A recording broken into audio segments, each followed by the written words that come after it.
Sure do love me some fast food. The thing is, not all of it is good or good for you. And these fast food companies know that. So, in order to get you to continue buying from them, they're constantly trying to come up with new foods for you to try. Yeah, but as I'm about to show you, even some of the biggest fast food chains have failed miserably when it comes to some of their food inventions.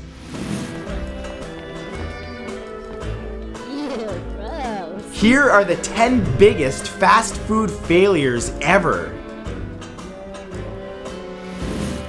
Number 10 are Mighty Wings.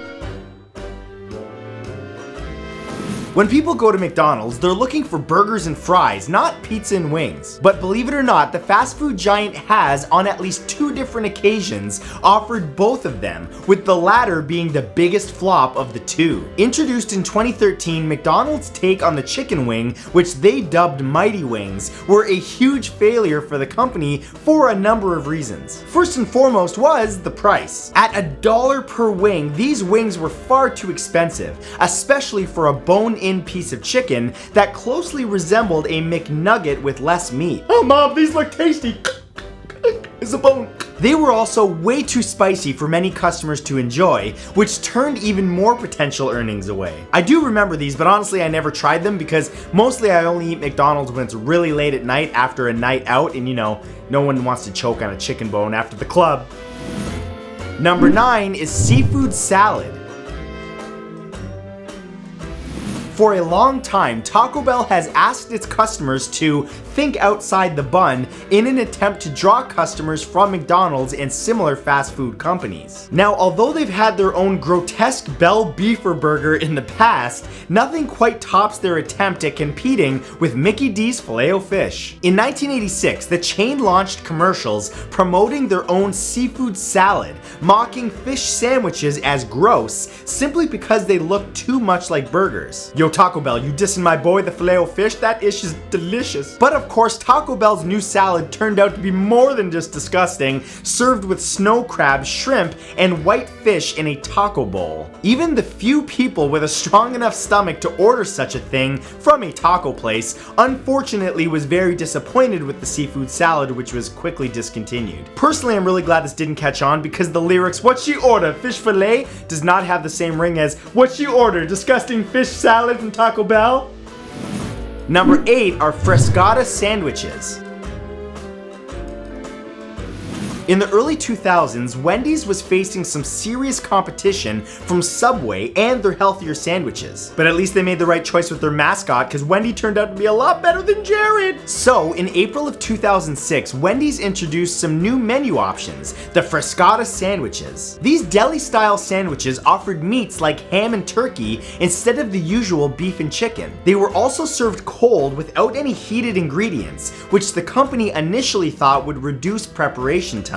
However, it wasn't long before they realized that not only were the sandwiches not selling anywhere near their projections, but they took a lot longer to assemble than they anticipated. This slowed down service for all foods that were being ordered since there were only 1 to 2 prep stations per restaurant. These dumb sandwiches were discontinued in 2007. Stick to your odd square beef patties, Wendy's, that's what you're good at.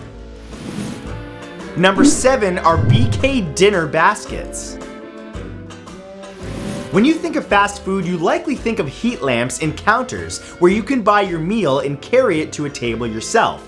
But in 1993, Burger King attempted to change that entire process by introducing the BK dinner baskets. I'm not making this up. At 5 p.m., their serving staff would change into fancier uniforms and deliver food directly to customers at their tables. Hey, welcome to Burger King. Who ordered the Grease Deluxe? The company's goal with this was to offer a larger variety of foods such as steaks, baked potatoes, meatloaf, and even shrimp in a classier atmosphere. But shockingly, few customers seemed to take a suddenly more upscale Burger King seriously, and promotion was quickly ended. I wonder what kind of toy comes with a shrimp and baked potato kids meal. Number 6 is the McDLT. Sorry, McDonald's, you've had more than one failure. What better way is there for a restaurant to save money than by letting the customers make their own food? Nothing could go wrong with that. Well, at least this was some of the logic that McDonald's executives apparently cited when they developed the McDLT, a sandwich which required the person who wished to consume it to literally assemble it themselves. Hey, welcome to McDonald's. McDLT? Yeah, ingredients are over there. Okay, well, it wasn't quite served like that, but instead, it was actually served in a double styrofoam package, one side holding the warm parts of it like the bun in the beef patty, while the other held the crown and mostly vegetable toppings. Of course, since the restaurant used heat lamps to keep their food warm, more often than not, people simply got an all-warm burger that they still had to put together. Mommy, a pickle! That's so hot! As you might have guessed, McDonald's discontinued the McDLT, claiming that the packaging was too harmful to landfills. Yeah, well, anyone who ever ate one of these knows that it was a little more than that. Number 5 is the Moo Latte. I'm hyped up! Giving your product the right name is insanely important, especially if you're looking to sell a lot of them. So, to succeed, maybe avoid calling your new item something offensive or inappropriate. Seriously, this is golden advice and something that Dairy Queen definitely should have kept in mind. In 2004, the ice cream giant set its sights on Starbucks and introduced their own form of ice cream and coffee to the world. Yeah, unfortunately, they decided to call this masterpiece a Moo Latte. The problem that many had with this name was the fact that it was dangerously close to mulatto, a slang label for someone with biracial parents. If you're wondering why that association was made, that's because of the fact that the Moo Latte is a mix of black concentrated coffee and white vanilla soft serve ice cream. And that was back in 2004, before the explosion and takeover of SJWs. People would have rioted today. Number 4 is the Noid. Before I poop on the concept of the Noid, you should know that the Noid video game was one of my favorite childhood events. However, the whole thing didn't exactly turn out well because in 1986, the marketing team behind Domino's Pizza introduced to the world the Noid, a crazed buck-toothed humanoid in a red bunny costume whose only goal in life was to delay pizzas from arriving at people's houses on time. Like I said, the video game was a lot more fun than it sounds. Domino's claimed that they were the only company that was Noid-proof and encouraged hungry people to avoid the Noid and order from them. And like I said, the Noid became incredibly popular with a video game and everything. That is until January 30th, 1989, when a 22-year-old guy named Kenneth Lamar Noid, a schizophrenic who thought he was the basis for the mascot, walked into a Domino's in Atlanta, Georgia with a gun and took 2 workers hostage. Luckily, the hostages escaped, and after 5 hours of standoff, Ken was arrested, but the way that the world looked at the Noid was forever changed. It's a terrible shame, because now what am I gonna do with my giant red bunny suit? Oh, moving on. Number 3 is free iced coffee.